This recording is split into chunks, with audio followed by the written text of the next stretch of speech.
so I hold the endowed chair in Jewish studies at such and such university. I've come to talk with you. I've brought you copies of my books. Puts them on the table. The Makubal says, that's fine. But first, we should share a cup of tea. Takes his teapot, puts a teacup out there, he starts pouring. The professor is saying, oh my gosh, he's teaching me some great Kabbalistic tea ritual. He's watching and watching. The Makubal keeps pouring and pouring. The cup starts to overflow. He says, I know about that. Kosi rivaya. My cup overrunneth. This is a mystical something or other. This is terrific. But the Makubal keeps pouring. The tea is spilling all over the table, and it's starting to run down towards his pile of books. He grabs his books.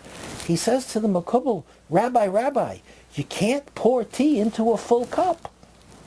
The Makubal says, that's right. You can't pour tea into a full cup. There are times when we talk to each other, and our cup is full. There's no space to hear the other person. So rule number 1, don't interrupt. Rule number 2, wait until it's clear that the other person has said to you, okay, yes, you've heard me out, I had my say. Third, you need to find out whether you understood what the other person said. Say, well, let me see, let me get this right. You're telling me that the reason you don't want to go to my mother's this year for Pesach, even though you promised me last year, I just want to get this right, that the reason is such and such and such and such and such and such. Did I get that? And either the person will say yes, and they'll feel relieved. They're not so tense anymore. You heard them and you understood them. Or they'll say, no, that was only a small part of it. Well, then tell me the rest. And they tell you the rest, and you say, well, did I get it? I heard this, and they say, yes, you got it. Once you've done that, their cup is empty. They're willing to receive from you. You tell them what you have to say, and hopefully they give you the same courtesy. They wait to make sure you're finished. They make sure, they tell you what they understood. If they didn't get you right, they give you another chance. 80% of conflicts end when you do that. I should add one point. In this discussion, it's very important to say what you want, what you would like, how you feel, but not to make any moral judgments about the other person. Don't say, you're selfish. You're not in a position to make that kind of a judgment. I felt bad. I really felt that you would be more generous with me than that. Nothing wrong with that. Avoid blame. That is probably the most important thing that goes on in communication. And couples who are really close feel we understand each other. You are the second part of my neshama. I really feel I can be honest with you. I can share with you the wonderful things about me. I can share about you the terrible, stupid things about me, my flaws, the things that embarrass me. And I can get help from you and chizuk from you in dealing with that, in making myself a better person. We understand each other. We're kind to each other. We see each other's wonderful qualities. We give each other chizuk for that.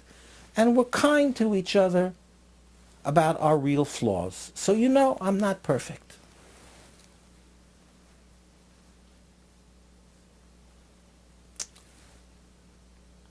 There was one other thing I wanted to say about communication.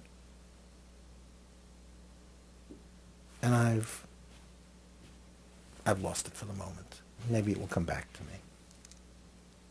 But that's really the heart of what I have to say about, it came back to me.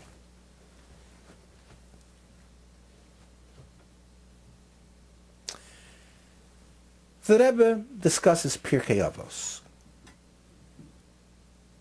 very often he will take an instruction, an injunction in Pirkei Avos, and he will say, listen, these were written for and about people who were already tzaddikim. So when the instruction is there, it's not meant to give some advice to some average guy on the street who might be violating this rule in an obvious way. So what is what are the Pirkei Avos trying to say on a higher level? Now, we're told to be good and generous to our spouse, to engage in chesed. Chesed does not mean being fair. 2 5s for a 10 is fair. 2 5s for a 10 I can get from a stranger on the street. The quality of giving in marriage, what makes the marriage relationship, one of the things that makes it special, is that it's a higher level of giving. What do I mean? Let's say I'm being moody and grumpy and I'm under stress and I've had a hard time and whatever it is, and I'm really asking for something and I didn't ask for it nicely, and the fact is what I was asking for wasn't fair. I said to my wife, look, you like Italian milichic places to go to with little girly portions. I like a steak. We always go out to where you want to go. Tonight, I want to go out. For me, I want a steak. And let's say it's not true. Let's say most of the time my wife is more than willing to go wherever I want to go. And we probably eat fleischiks out more often than we eat milichiks. So what I said isn't true. And I said it like a kvetch. And it wasn't nice. But my wife knows that I'm really feeling stressed. And so she's mevater. She goes along with it. Not because she's a shmate, but because in fact she knows there are times I do the same thing for her. I cut her some slack. I understand she needs a little extra kindness right now, and I need to kind of let it go. I need to ignore it.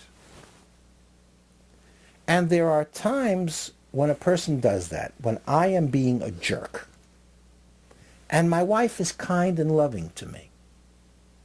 And an hour later or a day later, I realize how much she loves me. Because only somebody who loves me would put up with me when I'm being a jerk. The average person would say, I don't have to put up with this. You're being a jerk.